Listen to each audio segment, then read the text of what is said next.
O que está acontecendo na Síria?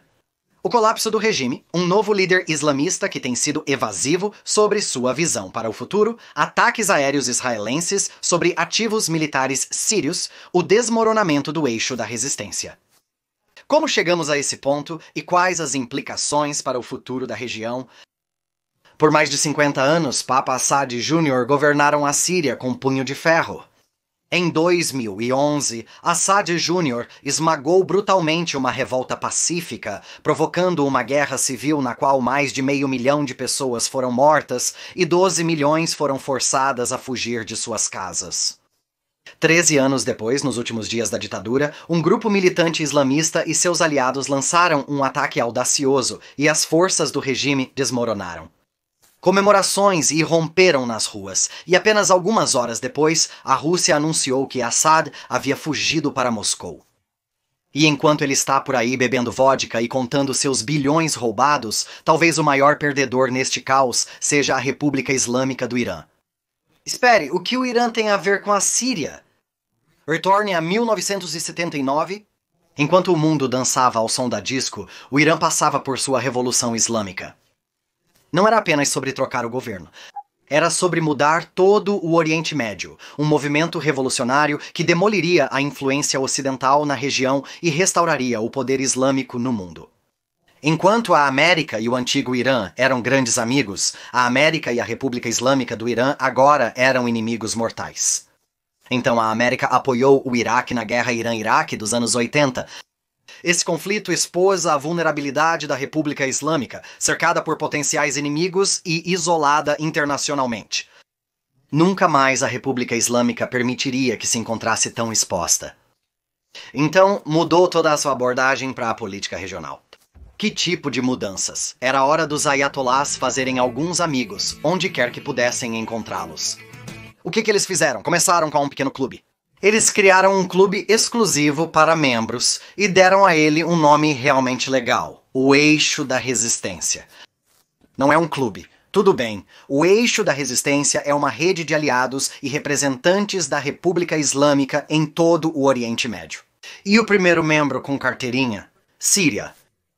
Imagine isso como a versão iraniana de uma franquia, mas em vez de vender hambúrgueres, eles vendem uma visão de resistência islâmica contra a influência ocidental.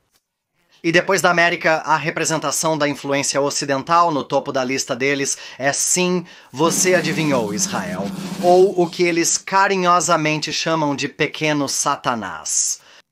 Que fofo, é uma menina? Isso porque, enquanto os judeus veem Israel como o retorno histórico de um povo à sua terra natal, a República Islâmica vê isso como a última colônia ocidental remanescente no Oriente Médio. E isso não é algo com que eles se sentem confortáveis. Não podemos deixá-los vencer, é nós contra eles. Não tão rápido. A República Islâmica do Irã fica bem longe de Israel e o exército deles não é exatamente de primeira linha. Eles têm alguns mísseis e drones que podem alcançar Israel, mas não quase o suficiente para obliterar o Estado judeu. Então, desde os anos 80, o objetivo da República Islâmica tem sido desgastar lentamente Israel, apoiando grupos que lutam em suas fronteiras. Ao combater os sionistas por meio de intermediários, traficando bilhões de dólares, armas e treinamento, os líderes da República Islâmica mantêm a luta sem arriscar seus pescoços. Então, quem são esses intermediários? Podemos dividir em 3 categorias principais. Grupo número 1, membros da seita xiita do Islã, como o Hezbollah no Líbano, várias milícias iraquianas e um grande segmento dos Houthis no Iêmen. Quem já ouviu falar deles antes de tudo isso começar? Grupo número 2, parceiros anti-sauditas, incluindo os Houthis novamente, que entram diretamente em conflito com a Arábia Saudita, o governo sírio sob Assad, e alguns grupos políticos e militantes iraquianos. E o grupo número 3, os parceiros anti-Israel. Bem, todos são anti-Israel, não são? Os principais, no entanto, são o Hezbollah, grupos palestinos como o Hamas e a Jihad Islâmica, o regime de Assad e mais milícias iraquianas. Todos esses grupos formaram o eixo da resistência da República Islâmica do Irã.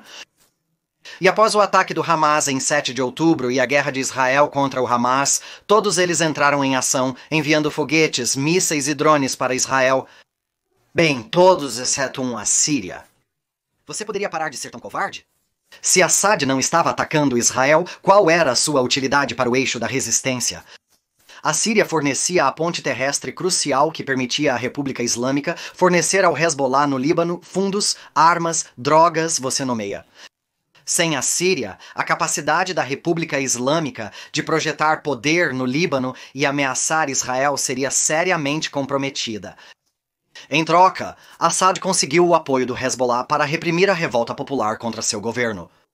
Quando a revolução começou em 2011, o exército sírio estava tão fraco que combatentes do Iraque e do Hezbollah vieram para salvar o dia. E por salvar o dia, quero dizer cometer atrocidades contra os próprios cidadãos de Assad. Parecia ser uma estratégia vencedora até que o eixo da resistência exagerou completamente. Após um ano de ataques do Hezbollah ao norte de Israel e advertências israelenses para parar, Israel finalmente apertou o botão de detonar nos pagers do Hezbollah e, bem, você conhece o resto da história, terminando com o Hezbollah abandonando sua frente de apoio para o Hamas. E com os combatentes do Hezbollah variando de sem dedos a sem vida, os rebeldes na Síria viram sua chance. Outro dominó no eixo da resistência veio abaixo, substituído por pessoas que pensam na República Islâmica, como os caras que patrocinaram mais de uma década de atrocidades contra civis sírios. Ops! O que quer que surja do caos na Síria, seja uma democracia, outra ditadura ou instabilidade sustentada, pode muito bem remodelar o equilíbrio de poder no Oriente Médio por muitos anos. E a República Islâmica do Irã? Bem, como disse um alto oficial de inteligência dos Estados Unidos da América, o colapso do regime de Assad foi um golpe estratégico de proporções históricas para o Irã. O Hezbollah está em apuros, sem poder se reabastecer através da Síria. A República Islâmica não venderá mais petróleo sancionado para a Síria, cortando ainda mais sua fraca economia. Os rebeldes sírios odeiam mais a República Islâmica e o Hezbollah do que Israel. E em casa também, a República Islâmica está enfrentando alguns desafios sérios. O líder supremo deles fará 86 anos no próximo ano. Além disso, a popularidade do governo está despencando, especialmente entre os jovens iranianos cansados do isolamento internacional e dos problemas econômicos. Em terceiro lugar, a rede de influência regional deles, construída ao longo de décadas, está se desintegrando. Além disso, perderam toda a rede de defesa aérea em ataques israelenses no ano passado, deixando-os mais vulneráveis do que nunca. Ok, eu mencionei. Então, o que eles fazem? Como a República Islâmica continua a manter seus inimigos à distância e a projetar poder na região? Bem, vamos encarar, nada diz oi, ainda somos relevantes como armas nucleares. É por isso que Trump e Israel estão de volta falando sobre eliminar as capacidades nucleares do Irã. Trump disse que vai restaurar uma estratégia agressiva de pressão máxima para impedir a República Islâmica de construir uma arma nuclear, e essa parece ser a opção mais pacífica em discussão. Mas eu não descartaria os iranianos ainda. A República Islâmica construiu lealdade em toda a região, em parte com dinheiro e armas, mas também aproveitando a oposição bastante difundida à dominação americana e israelense. Isso não leva a nada. Como um professor da Universidade de Teherã apontou, a República Islâmica continua sendo o único Estado a confrontar abertamente Israel e apoiar a causa palestina de maneira séria. A República Islâmica tem historicamente encontrado apoio em estados fraturados e pode manter sua influência na Síria, independente do futuro político do país. E, voltando àquele professor, ele disse, se você vai ter caos e a Síria se transforma em outra Líbia, isso é algo que o Irã pode gerenciar. Então, infelizmente, a melhor jogada da República Islâmica na Síria agora pode ser apoiar grupos desestabilizadores, mantendo o país em caos para que os recursos possam continuar a fluir através do país para o Hezbollah. Ah, bom. E o que isso significa para Israel, o outro filho selvagem do Oriente Médio? É um caso típico de boas e más notícias. As boas notícias? A rede de ameaças da República Islâmica está mais fraca do que nunca. As más notícias? O diabo conhecido pode ser substituído pelos desconhecidos. Um rebelde sírio disse à Khan News de Israel, minha mensagem para Israel é, não se preocupe com o Irã e o Hezbollah. Estamos cuidando deles. Claro, faça isso. Vá em frente. Vamos apenas relaxar à beira da piscina. Eu não acho isso. Apenas porque os rebeldes sírios são principalmente contra a República Islâmica, isso não garante que serão amistosos com Israel. Muitos dos grupos na oposição síria são grupos islamistas radicais, alguns ligados à Al-Qaeda e muitos à Turquia, que é extremamente anti-sionista, embora também seja anti-Irã. Apesar do meu afeto pelos líderes rebeldes sírios, estou feliz que Israel não transformou suas espadas em arados ainda. Em vez disso, Israel bombardeou praticamente tudo na Síria que poderia ser usado contra ele.